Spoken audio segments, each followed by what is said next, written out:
So hello everyone, welcome back to my channel.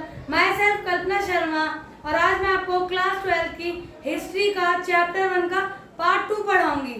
Chapter 1 the Harappa civilisation, इसका हम part 2 पढ़ेंगे। Part 1 description में है, डिस्क्रिप्शन में जाके आप देख सकते हैं। तो चलिए आइए पार्ट 2 समझते हैं। The lower town eight Mohenjodaro provides example of residential building whereas the structure found in citadel were probably used for special purposes। तो जैसे कि मैंने आपको बताया था, मोहनजोदारो में हमने डिवाइड किया था मोहनजोदारो को अपर टाउन में और लोअर टाउन में। इसे सीटाडेल भी कहते थे।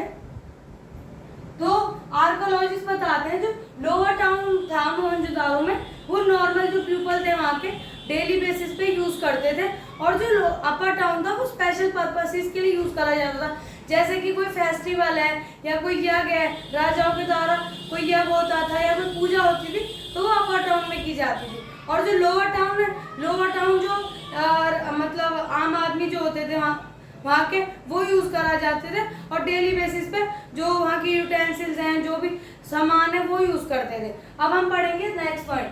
इन Harappa civilisation roads and street were laid out along an approx grid pattern intersecting at right angle। अब हमें ये बताया कि हड़प्पा सिविलाइजेशन थी, उसमें जो रोड और स्ट्रीट्स है ना, वो एक प्रॉपरली एक ग्रिड पैटर्न पे बने हुए थे। ग्रिड पैटर्न मान लीजिए जैसे कि एक अप्रोक्सीमेट एक लाइन खींच रखी थी, प्रॉपर मेजरमेंट था।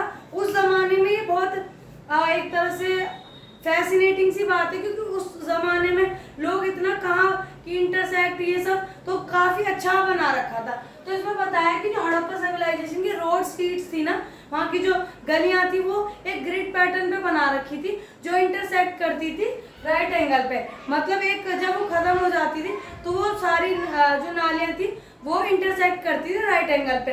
एक ग्रिड पैटर्न था। मतलब इससे पता लगता है वो पहले से ही हड़प्पा सिविलाइजेशन के लोग कितने डेवलप थे।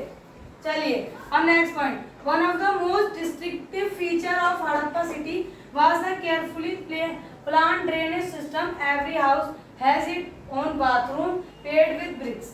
अब इसमें ये बताया गया कि जो हड़प्पा सिविलाइजेशन की डिस्टिंक्टिव फीचर है वो ये है कि जो हड़प्पा सिविलाइजेशन के जितने भी मतलब एक तरह से वहाँ की ड्रेनेज सिस्टम के बारे में बताया कि जो जितने भी वहाँ पे सबसे पहले तो वहाँ पे और जो हड़प्पा सिविलाइजेशन के जो घर थे, वहाँ पे नाली अच्छी बनी हुई थी, स्ट्रीट अच्छी बनी हुई थी। हर घर में, बहुत सारे घर में वेल्स भी थे, बहुत से घर में बाथरूम और कोर्टयार्ड, ये सारी चीज़ें प्लान्ड बना रखी थी कि एक तरह से ये लग रहा था कि पूरी प्लान्ड सिटी है।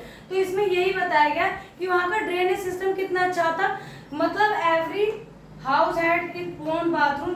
मतलब वहाँ पे ये बताया गया कि जितने भी घर थे वहाँ पे सब में बाथरूम था, और वहाँ पे एक बाथरूम के पीछे एक नाली बना रखी थी, जिससे कि जो भी वेस्ट है वो निकलता रहे। तो इससे पता लगता है वहाँ का ड्रेनेज सिस्टम कितना अच्छा है। एक प्लान वेल प्लान, वहाँ पर बहुत सारे घरों में हमें कुएं भी पाए गए हैं, और हड़प्पा सिविलाइजेशन में लगभग 700 कुएं पाए गए हैं, और बहुत सारे घरों में भी कुएं थे। और ये इसमें यही बताया गया कि हड़प्पा सिविलाइजेशन की देखिए स्ट्रीट हो जाए, चाहे रोड हो जाए, वहाँ के घर हो जाए, और घर के अंदर मतलब कितने डिस्टिंक्टिव फीचर थे। ड्रेनेज सिस्टम था वहाँ पे, सबके घर में बाथरूम था, कोर्टयार्ड था। ये कुल मिला के मान लीजिए कि वहाँ पे बहुत ही डेवलप चीज़ें थी पहले से ही, जो अब हमारे रिसेंट में अब हम कर रहे हैं, वो पहले से ही डेवलप थे इतने। चलिए आगे बढ़ते हैं।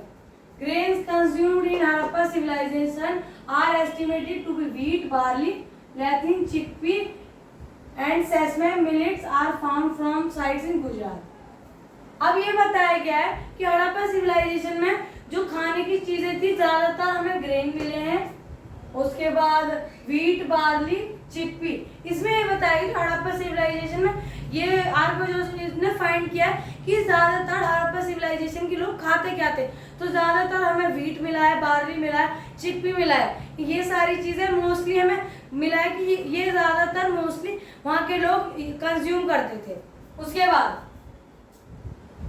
Animal in existent at Harappa civilisation are estimated to be cattle, sheep, goat, buffalo and pig। वहाँ पे ये बताया गया कि हड़प्पा सिविलाइजेशन में, जैसे कि आपको पता है हड़प्पा सिविलाइजेशन में एग्रीकल्चर तो करते ही होंगे, तो एग्रीकल्चर के लिए या फिर और भी वहाँ पर कितने हमें एनिमल्स मिले।